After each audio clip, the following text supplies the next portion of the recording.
Hello from Clio Cloud Conference 2016 in Chicago, Illinois. I'm Laurence Colletti. I'm Andrew Legrand. And we're on the road with Legal Talk Network.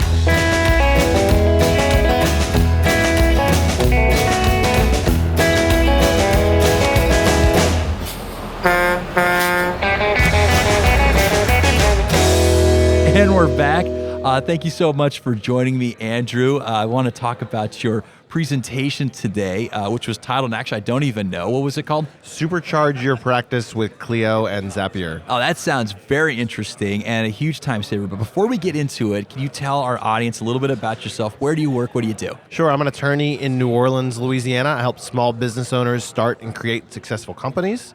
I've been using Clio since early 2012 and Zapier since late 2012. So used it a long time, and all that experience kind of culminated in me coming here today and sharing some of that experience and how I use that to supercharge my practice. Okay, so I'm going to start from the very beginning. So a little backdrop here. So Andrew was on a new solo. Well, it wasn't. I guess it was a while ago now. Year and a half? Yeah, I don't remember. It was a good bit ago. It was one of my favorite ones, and we talked about automation within the law firm, like how to basically farm out repetitive tasks. And I thought, what a great, maybe I was just ready to listen, but I took the messaging to heart. And when I saw you here, I wanted to bring you on and talk about it. So I think we should start from the very beginning about automation, these tasks, like how this stuff works. You say zap, or you say if then, or if this, then that. What are we referring to? Yeah, so I guess automation what's cool about this conference is that it's all Clio, right? So I was able to talk very specifically about automation and how I use Clio. And Clio integrates with a piece of software called Zapier. You mentioned if this, then that. It's kind of I don't know if I'd call them competitors. They're similar pieces of software. If then seems to be going more to like the home automation world. So if you want to like turn on your lights when you get within a mile of your house and you're driving home, you might look to see what they have. Zapier seems to be more on we integrate with apps that do business processes. So they seem to start out as competitors, but as they both mature, they definitely both seem to be finding their own little niche. So I focus more on Zapier just because we're all here today. A lot of us are solos in small firms and running businesses, and a lot of us are using a lot of different apps to do that. So the whole talk was, hey, how do we use Zapier to kind of eliminate some of the small, mundane tasks that you do on a day-to-day basis and make them simple and easy and just get them done rather than having to worry about actually doing them. So a little bit about Zapier. So after listening to that podcast, I got in, dug in, I started my own personal account. It's spelled Zapier. And I'm not trying to give an ad for Zapier, but it has made my life a lot easier. So basically, if you use software on your computer, you can tell Zapier you don't have to be a programmer. It's pretty easy instructions. And what Zapier does is it gets into the different programs and their features and causes them to work together. So when something happens that you want to happen, it triggers off a series of events automatically. So I don't know, Andrew, you're the expert in this. Let's give like a really simple example to explain this. Yeah, so Zapier is, what you do in Zapier is you create these things that they call zaps. Okay. So as you said, a zap consists of one trigger. So when this thing happens, whatever that trigger might be, then perform an action. And the way Zapier works is that developers from different apps can integrate their platform with Zapier. So the developers at Clio integrated into Zapier. The developers at Twitter integrate to Zapier. Now, multiply that by about 250 times. There's over 500 different apps that integrate with it. And so what happens there is these developers integrate it, which means that all these different apps can now talk to each other. They use this technology called API, which is it's honestly way more complicated than I know, but all I know is that an API enables apps to talk. So they develop these APIs that integrate with Zapier, and now once they're in there, Zapier is kind of the central hub. And they're all it's almost like a spoke and wheel, right? There's a central hub where Zapier is, and all the apps are the spokes. So you can go down one spoke, and once you're in the central hub, you can go down any other spoke to connect with that app. And what this means for lawyers out there is that there's going to be a program out there that does work for you. So basically automating repetitive tasks in the software packages that you use, so you don't have to do it. You don't have to pay someone to do it. So it saves you money, saves you time. It also helps you be more accurate. So I think we probably need an example, because it was definitely something that took me a little while to wrap my mind around. And I was using it not for law, I was using it for podcasting, but same kind of basic philosophy. So Andrew, maybe share some of the tasks that you automate and kind of how that works. Yeah, I guess let me try to think of some of my more mundane ones. We're here at Clio conference, so maybe I'll give them a little pat on the back and reference one that I think is popular here. So Clio is, if you're not a Clio user, it's a practice management app, and what happens is you go into Clio and you create a matter. You create a space to save your tasks and time and bill and that sort of thing. And something Clio's not good at, sorry Clio, is keeping track of email. So I use Google Apps for work for my email. And so when I create a new Clio matter, I wanted a way of keeping track of all those emails. All right, I get emails from my client. I get emails from other attorneys.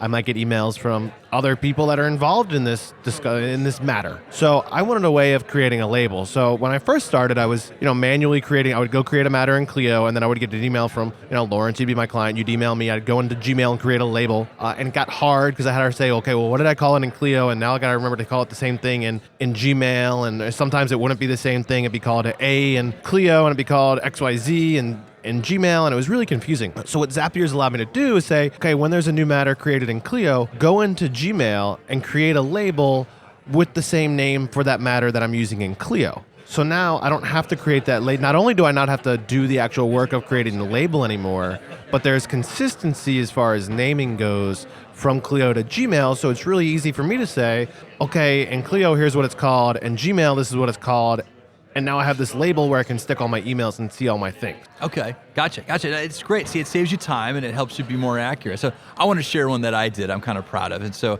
this is a part of a program I call Podcast Bot. So automating these repetitive tasks. And some of my coworkers laugh at me when I call it. I had to name it. And I even put like little face icons on it when we share different aspects of it. But part of its job is to give us notifications and keep us in coordination. We have a team that works on different aspects of our production process. And so anyway, the difficulty was staying in communication when we can't actively be in communication, whether we're recording or we're concentrating on different tasks. We can't always be on the phone together. So this kind of takes care of that. So one of the problems, and I think I like to start with the problem part, I would be in a recording and I would be getting invites for a sound check, or I'd be getting invites for another recording. And the person that's running the calendar, he would go ahead and schedule those, but oftentimes it would be a conflict. And so, because I'd be getting an email that he wouldn't see, and he's trying to schedule something. And so what I did is I got into Zapier and I said, hey, anytime I get an invite, like a calendar invite, my Google Calendar invite, can you please kick something back to our Basecamp calendar, which is a different calendar?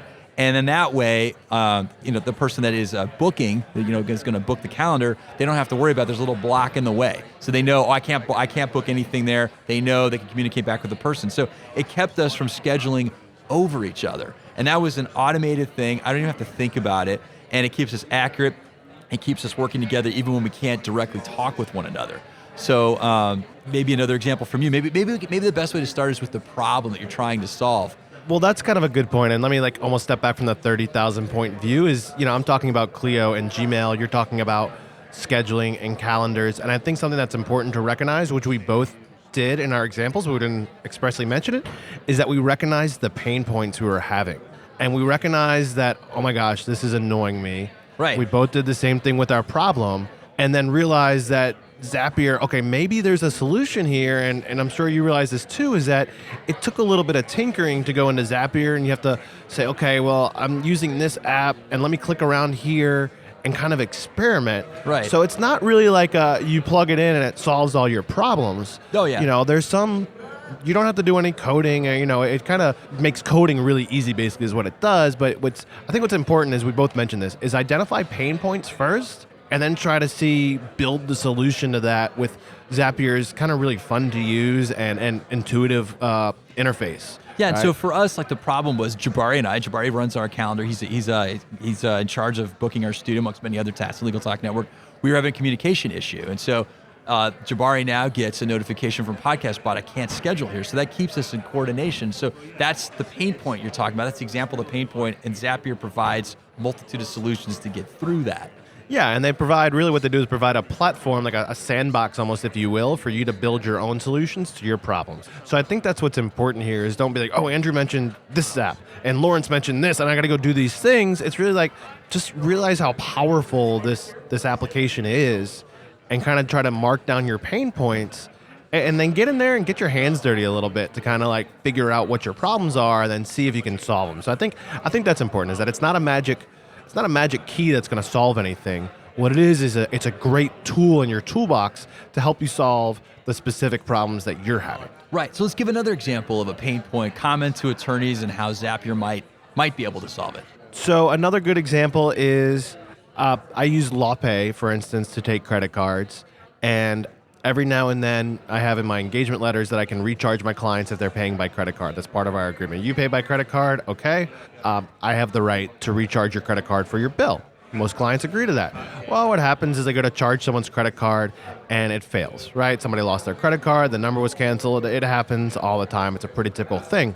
So what I'm able to do in Zapier is connect it to LawPay and have Zapier listen. And when LawPay runs a transaction, it hits Zapier with all the data from the transaction. No credit card numbers, so that's all stays in LawPay. But there's one field that LawPay sends over that's the status of the transaction.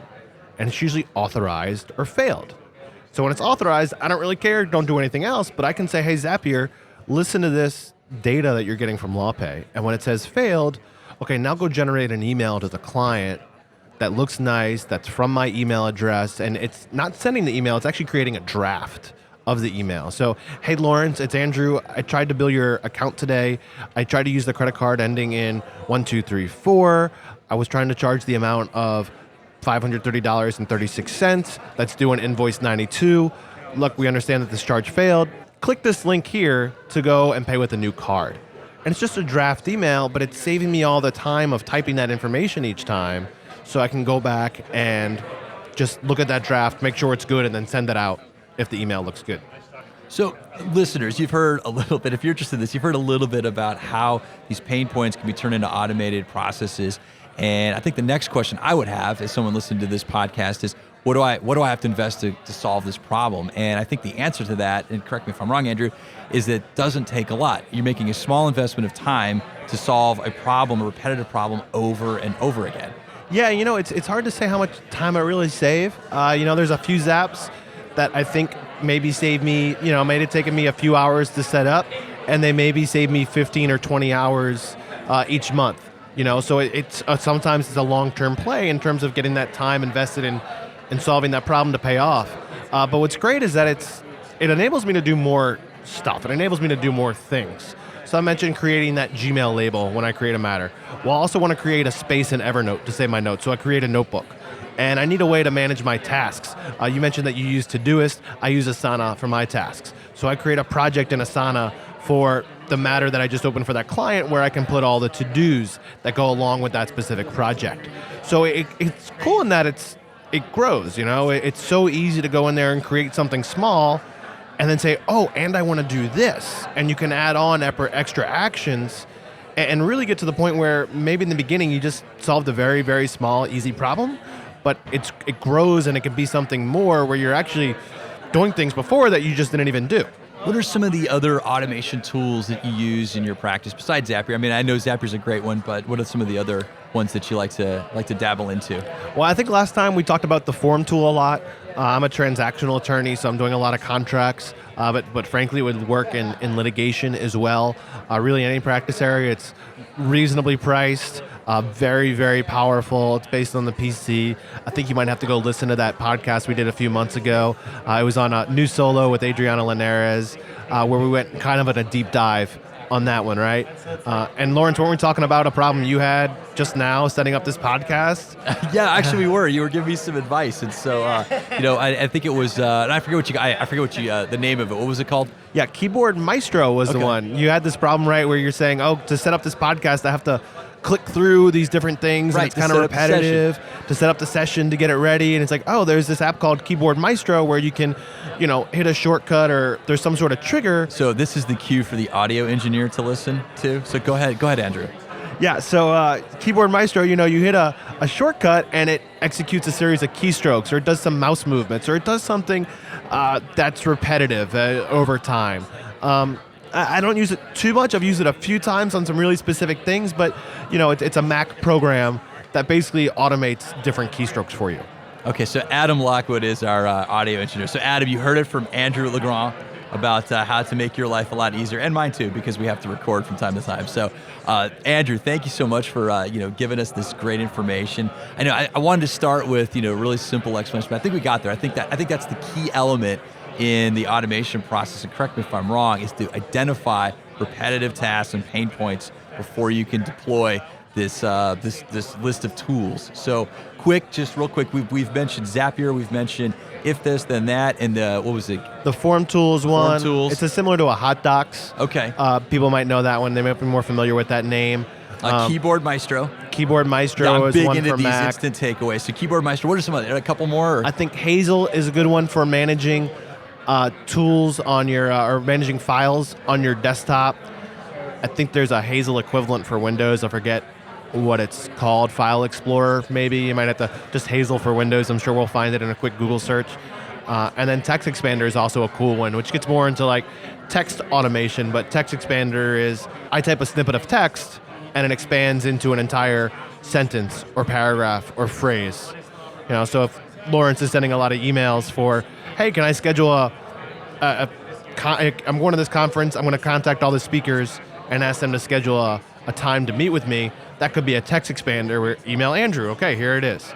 So text expander is a cool one on Mac, PC, all over that automates typing of text. Great, that's great. Well, I have one last question for you, Andrew, before I let you go. If our listeners want to follow up, ask more questions, get a little bit deeper dive on this, how can they reach you? Yeah, Twitter is probably the best way to find me. It's at Law by Legrand, Legrand. Or come find me on my website, al at Spera Law, S as in Sam, P as in Paul, ERA law.com. Excellent. Well, we've reached the end of the road for today's episode, but I obviously want to thank Andrew again for joining us and also our listeners for tuning in. And if you liked what you heard today, please rate us on iTunes. See you next time for another edition of On the Road Legal Talk Network. All right, thanks, Ed. That was good. Yeah, thanks, man. Ed, what do you think? We get it? We hit the waterfront? Yeah, I think so. That was cool how we went back and forth on the different use case. I think that was useful. It's not just me, but you being like, and I've done this whole other, totally different apps, different, If you'd like more information about what you've heard today, please visit LegalTalkNetwork.com. Subscribe via iTunes and RSS. Find us on Twitter and Facebook, or download our free Legal Talk Network app in Google Play and iTunes. The views expressed by the participants of this program are their own and do not represent the views of, nor are they endorsed by, Legal Talk Network, its officers, directors, employees, agents, representatives, shareholders, and subsidiaries. None of the content should be considered legal advice. As always, consult a lawyer.